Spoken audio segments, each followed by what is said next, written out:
Assalamualaikum warahmatullahi wabarakatuh. Bersyukur kita kepada Allah Subhanahu wa Ta'ala dengan mengucapkan Alhamdulillahirobbil alamin. Bersalawat kita kepada baginda Muhammad Rasulullah Shallallahu Alaihi Wasallam dengan mengucapkan Allahumma sholli ala Sayyidina Muhammad wa alali Sayyidina Muhammad. Mampukah kita umat manusia berbicara dengan orang yang telah meninggal atau mayat? Yang notabene manusia yang tak luput dari salah dan dosa.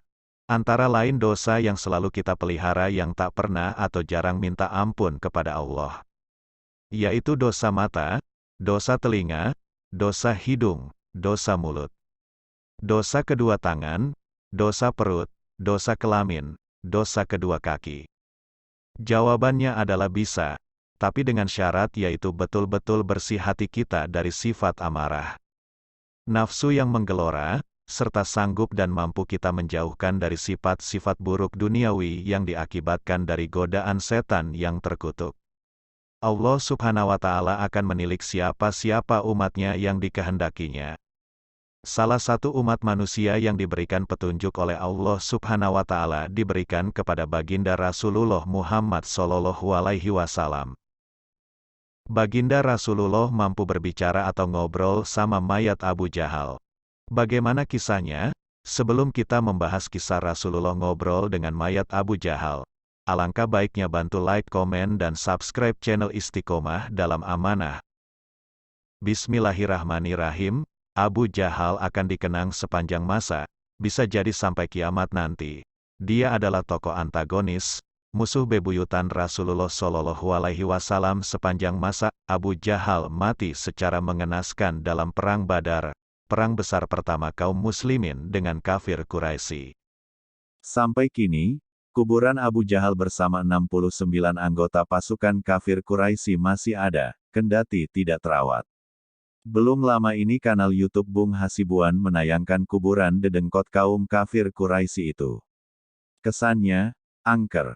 Yang dibilang kuburan itu sejatinya hanyalah tanah lapang yang ditumbuhi beberapa pohon berduri.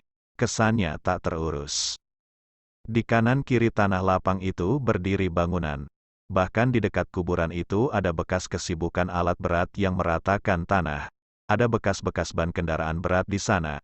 Mirip lubang buaya, tutur Bung Hasibuan, menggambarkan kondisi daerah tersebut. Merinding, lanjutnya, menggambarkan perasaannya. Kuburan Abu Jahal berada di kota kecil Badar. Kota ini terletak 152 km arah barat daya Madinah. Kini untuk ke sana dari Madinah bisa ditempuh dalam waktu 1 jam 30 menit. Jalanannya mulus, masing-masing terdiri dari 3 jalur dalam 2 arah dengan pembatas beton marka yang rapi. Sepanjang perjalanan tidak banyak ditemui pemukiman, kanan kiri jalan hanya gunung batu. Setelah 1 jam perjalanan, ditemukan kompleks industri Al-Musaijid. Tidak jauh berikutnya terdapat pemukiman kota kecil Al-Hasaniyah. Ketika bertemu dengan barisan gunung berselimut pasir gurun, pertanda Badar sudah dekat. Selain mayat 70 kafirun yang tewas dalam perang Badar, di kota ini terdapat pula makam syuhada. Di sana ada tugu peringatan syuhada Badar.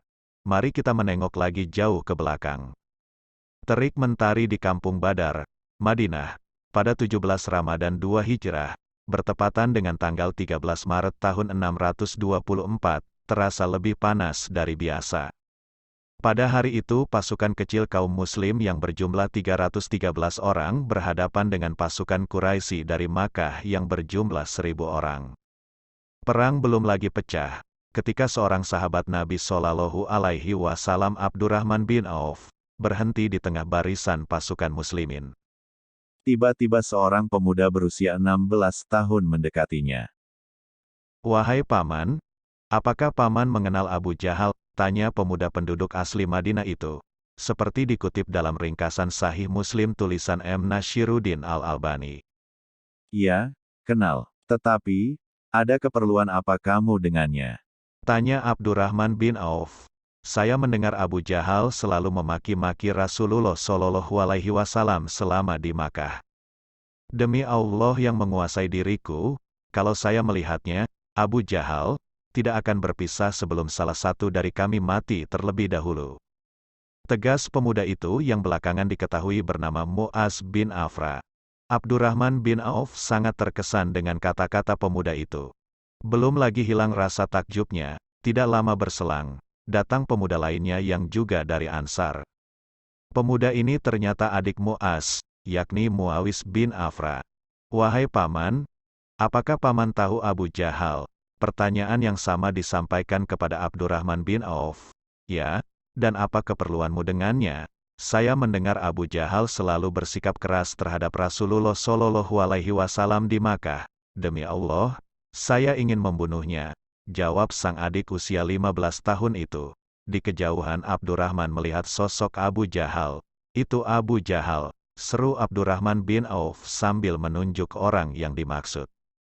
Kala itu, Abu Jahal sendiri sudah menyadari bahwa dirinya akan menjadi sasaran utama kaum muslimin. Itu sebabnya ia dijaga ketat pasukan kafir Quraisy.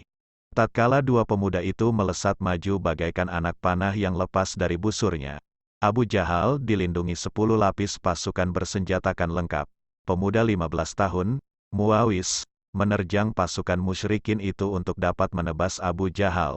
Pedangnya sukses melukai paha Abu Jahal dengan sayatan yang dalam. Hanya saja, Muawis syahid sebelum berhasil membunuh Abu Jahal. Selanjutnya, Mu'az bin Afra juga melukai kaki sebelah Abu Jahal, sebelum dirinya juga syahid. Tubuh Abu Jahal limbung dan akhirnya tersungkur ke tanah. Darah mengucur deras. Pada saat itu Ibnu Mas'ud mendekati dengan pedang terhunus. Ia berdiri di tengah tubuh Abu Jahal yang dipenuhi luka-luka. Saat Ibnu Mas'ud hendak memenggal lehernya, Abu Jahal memberi isyarat dengan matanya seperti ingin mengucapkan sesuatu. Kemudian Ibnu Mas'ud menahan pedangnya dan mendekatkan telinganya ke mulut Abu Jahal. Ibu Mas'ud mengira Abu Jahal akan bersyahadat, nyatanya tidak begitu. "Sampaikan salamku kepada temanmu, bilang ke dia saya musuh dia dunia akhirat." Begitulah kalimat yang keluar dari mulut Abu Jahal. Dia tetap menyombongkan diri padahal kondisi sudah kritis dan tak berdaya. Mendengar ucapan Abu Jahal itu, Ibnu Mas'ud mengangkat pedangnya dan menebas batang leher Abu Jahal. Nabi Shallallahu Alaihi Wasallam bertanya, "Apa yang diucapkannya?" Ibnu Mas'ud menjawab, "Dia katakan dia musuh Nabi Muhammad Shallallahu Alaihi Wasallam dunia dan akhirat." Endingnya, pasukan muslimin yang lebih mini itu berhasil mengalahkan pasukan kafir Quraisy. Jumlah korban dalam perang ini mencapai 14 orang dari pasukan muslimin syahid dan 70 orang pasukan kafir tewas. Selain itu, pasukan muslimin berhasil menawan 70-an orang pasukan kafir Quraisy. Seperti yang sudah disebut di atas, salah satu dari 70 orang anggota pasukan kafir Quraisy itu yang mati adalah musuh abadi Rasulullah Shallallahu Alaihi Wasallam, Abu Jahal. Di tempat itu pula 70 orang itu dikubur. Setelah mereka ditimbun tanah, Nabi Shallallahu Alaihi Wasallam mendekati kubur mereka. Sebagaimana diriwayatkan secara muttafaq alaih, Rasulullah Shallallahu Alaihi Wasallam lalu mengajak bicara orang-orang kafir yang telah mati itu di dalam kuburnya. "Hai Abu Jahal bin Hisham, hai Utbah bin Rabi'ah dan Syaibah bin Rabi'ah," seru Rasulullah Shallallahu Alaihi Wasallam menyebut nama-nama petinggi Quraisy lainnya. "Apakah kalian telah mendapati apa yang telah dijanjikan oleh Rabb kalian itu benar?" Para sahabat terperanjat dengan apa yang dilakukan Rasulullah itu. "Ya Rasulullah," tanya Umar bin Khattab radhiyallahu anhu, "bagaimana engkau mengajak bicara orang-orang yang telah menjadi bangkai, demi zat yang jiwaku berada di tangannya?" Jawab Nabi Shallallahu Alaihi Wasallam, "Kalian tidak lebih mendengar pertanyaan. Perkataanku itu melebihi mereka. Hanya saja, mereka tidak dapat menjawab. Sekian dan terima kasih. Assalamualaikum warahmatullahi wabarakatuh."